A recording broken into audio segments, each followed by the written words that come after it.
Chicken pakora বানাচ্ছি। তার জন্য ম্যারিনেট করে রেখেছি চিকেনটাকে ভিনেগার দিয়ে।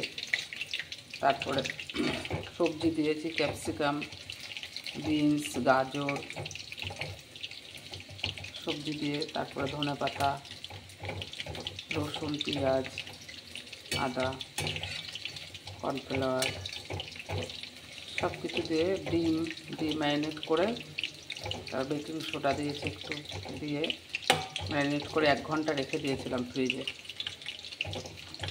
1 ঘন্টা ফ্রিজে রাখার পরে তারপরে বার করে এই যে চিকেন পকোড়া ভাজছি, এই যে পকোড়া ভাজছি।